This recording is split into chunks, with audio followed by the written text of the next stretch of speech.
Hello, my name's Georgian Paul, and today we are discussing the lost films of the 1910s to the 1920s. So please move to slide number 2. The erasure of films made for the Black community is evidence of racism that still persists even today in the United States, as certain content or portrayals of the mimetic world are chosen by those that are in power.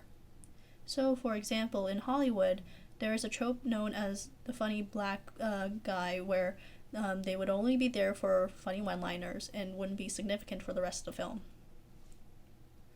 Films by the Black community, otherwise known as race films during the 1910s to 1920s, acted as political tools that dispelled racist stereotypes towards Black Americans by promoting their dreams for racial equality, thus exemplifying them as dignified and respectful humans. Please move to slide number 3. Films by Black people for Black people. These films also served as a way to allow Black people during the time period to have representation of their identities on screen, as well as see the wishes and dreams they had come to life. With the use of film equipment, the community was able to create a distinct and unique worldview separate from the mainstream films that featured white people as superior and people of color as lesser. So another example of this type of film would be films that had blackface, as displayed on the photo on the slide. Please move to slide number 4. By Right of Birth, 1921. This film originally had 6 reels, but only one of them were recovered. What is found left of the film features a Black woman, Juanita, who is fighting for her rights to an allotment, and a Black man, Manuel, aiding her. Already there are drastic differences from the lives of the characters and the common lives of the Black people in the mimetic world. The picture featured on the slide is actually a movie poster of the specific film, made by the Lincoln Motion Picture. Please move to slide number 5. Dreams by the Right of Birth. This film created an alternate fantasy for Black women. Compared to the mimetic world during the time period, Black people did not have many rights, and owning something important such as land would be extremely difficult. Women had even less rights than men as well, so to be Black and female would result in being treated even more poorly than a white woman or Black man. The image displayed on this slide is actually the actress who played Juanita. Please move to slide number 6. In this film, Juanita's concerns are not dismissed, but are listened to. Eventually, she is able to achieve her goal of gaining back the rights to the allotment. This displays that not only Black women are treated with respect in this film, but also have more rights. The positive representation of Juanita displays that the dreams of Black women during the time period involved them being treated as equal in society, as opposed to lesser. Another note to make with this depiction also provides another fantasy of Black women's identities. Juanita is not restricted by her race or gender to act a certain way, and is not depicted as a stereotype or trope of a Black woman. Hi, my name is Kaylee Hadfield, and I'm going to be starting my presentation on slide number 7. So, my argument is that Oscar Micheaux used his films, such as The Symbol of the Unconquered, a story of the KKK, to represent the dreams of the Black community and bring more representation to the alternative fantasies of experiences of Black people. Oscar Micheaux was a Black African American director and producer of race films during the early 1900s. Micheaux would draw on his own personal experiences as living as a Black American man during a time where the Black community was oppressed and discriminated against. He incorporated his dreams for the Black community into his films. His dreams included the ending of racism against Black people and that Black people would become equal with white people. One notable film we can see his dreams being portrayed in is The Symbol of the Unconquered, a story of the KKK. Micheaux incorporates these dreams into his film by using a predominantly Black cast in order to give proper representation to the Black community, which was not common in this time. By incorporating mostly black actors and actresses, he pushed back on the harmful stereotypes that formed the dominant fantasies about people of color during this time. Some of these dominant fantasies about the people of color were that they were lazy, ignorant, and cowardly. Michaud's films showed alternative fantasies that showcased the real experiences of black people during the early 1900s.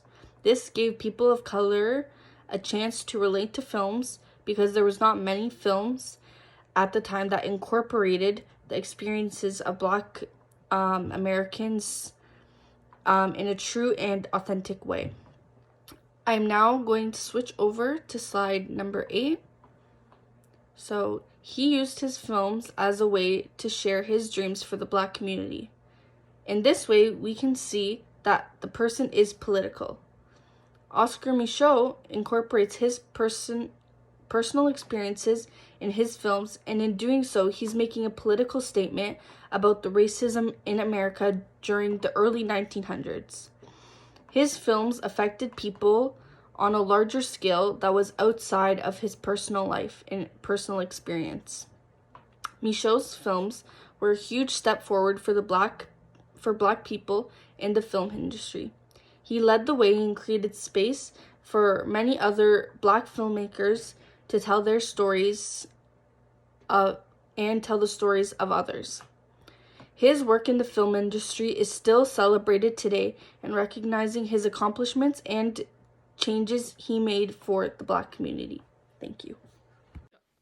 Within Our Gates uses dreams to exemplify both the oppression and hopefulness of black communities by displaying the need for social change to develop racial equality, thus dismissing racial stereotypes and biases.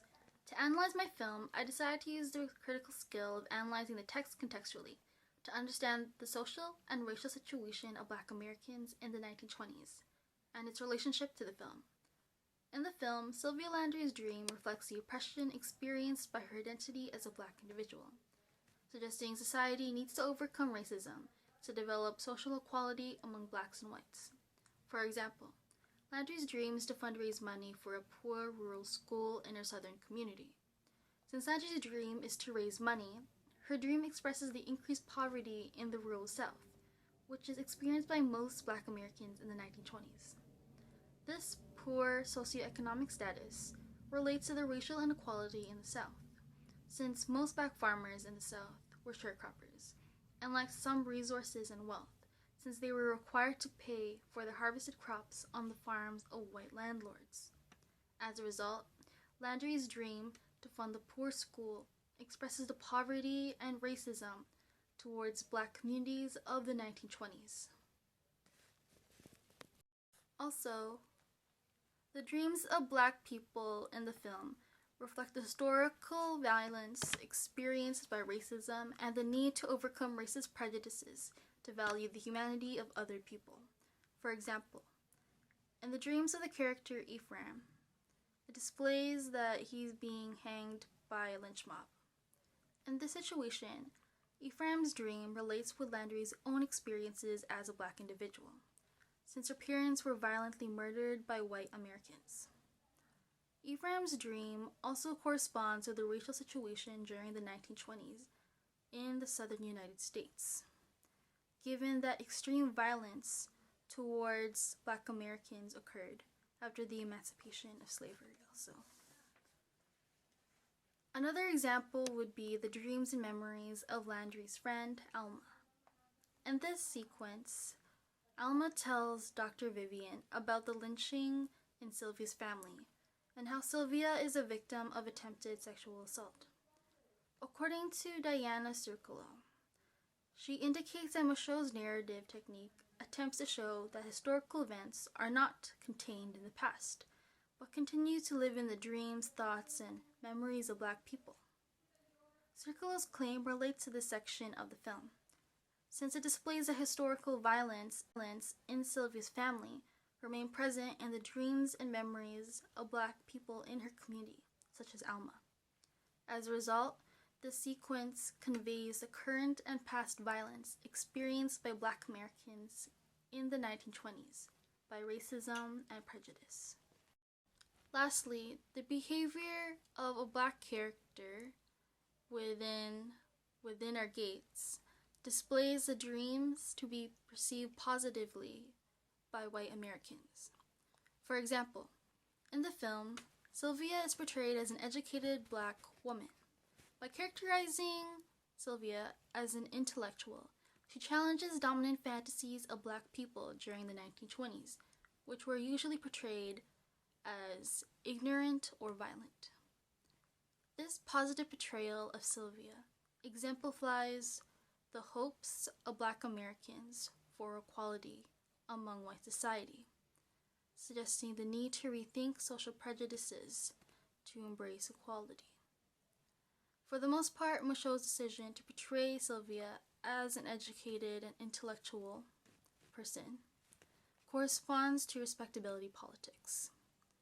According to Dr. Jane Rodz, she explains that respectability politics was used in the 1920s as a way to empower the black community so they can be perceived as equals among whites by correcting the bad qualities of black behavior, particularly in black women.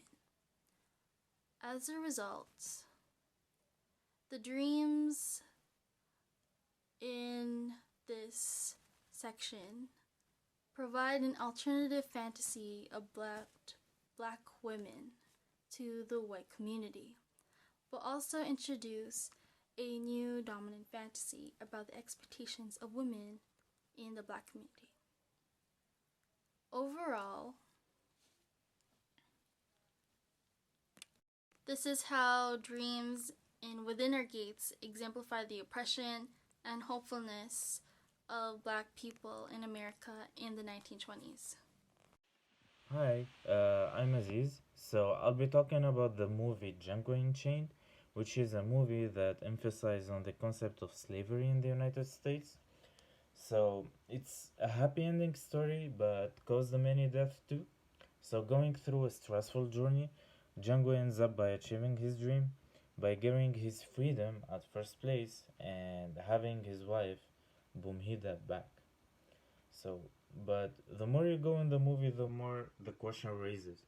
So, back at the time, the author is showing the audience what black community needed to fight the full exploitation of the black men. So, to answer this question, he personalizes the situation into story of Django. But before that, we all know in the United States, slaves occupied the lowest social position among others. They had the lowest wages. Some of them don't even have a salary. They don't sleep. They're doing the hard work for their rich gentlemen, walking thousands of miles, but others were riding the pure race horses. I know they received a painful punishment if they obey or if they don't obey or incomplete the work. Um, I know this is all a misery, but for all slaves, having their freedom is their forbidden desire. I want to take advantage from the movie to link it to the course material. I promise this will be quick. So the author used the mode of change. First, in the beginning, when Django used to be a slave for the guys, and the second situation after being purchased by Dr. Schultz. The first situation was typical slave, like others, chained, followed the crew as they move along. But after being purchased, he received a better behavior by Dr. Schultz, where both parties agreed and help each other to achieve their goals. And here where I'll be focusing. So, from Django perspective, he would do anything suggested by Dr. Schultz as long as he's driven by his dream to rescue Boomhilda. As we bring on the challenge of the white power, today's argument is the identification of the characteristics of the man who will rescue the black community. So, those characteristics are themes in the movie, in which I will go through them right now. So the first one is strong will. After all, not every slave at that time, even he had those same beliefs and goals, would have stood up for them despite all the rough patches that were put in his path. For sure, he will face problems, undesired stories, or even some harm. But the will being always the key to get what you want, no matter the price. As I said, you might get hurt, you might get punished a lot, but then that's gonna be your pride. And actually, this is how legends are made up. The second theme is heroism. A true hero is the only person who gets beyond all people expectations and challenges the social norms, stereotypes, and importantly, set up new ones. He's that person who is the living example of what most people wish to do. Most of the people cheer at him and make their dream come true. The third one, sorry, Django is power. Django was a tough guy, both physically and spiritually, facing what he had to face, dealing with what he had to deal is not easy for every man. For the hard work that slaves do every day in the sunshine, they do have all the physical power, but still they're not able to stand against them for the reason that they don't have guns and the power of killing. Moreover, they should have the power to change their mindset and accept different norms like equality between black and white. Lastly, dreams. Being inspired by your dreams is such a great thing as long as it's attainable and makes sense. So, the dream of a slave always been to be free and enjoy the life with no pressure. Uh, Otherwise, it's those the white Americans have. However, the life teaches us that ain't no dreams with no fight, no pain, no gain. So, dreams, it's a great idea to be driven and follow till the end. So, at the end, the black community knew what are the actions needed to get their freedom, but ain't nobody have the courage and the sufficient power to start over a new generation where everything is equal between black and white. Thank you. In conclusion, the race films that are based on or take place within the 1910s to 1920s that highlight the experience and dreams of Black people in the time period are an important part in shaping our current society today. The dreams of Black people in the early 1900s are still the dreams of many Black people in America today, where racism is still very prevalent. These race films, created and based off of the early 1900s, gave future Black films a space and opportunity to share more stories and experiences about the Black community. These films collectively helped to break the negative stereotypes about Black people.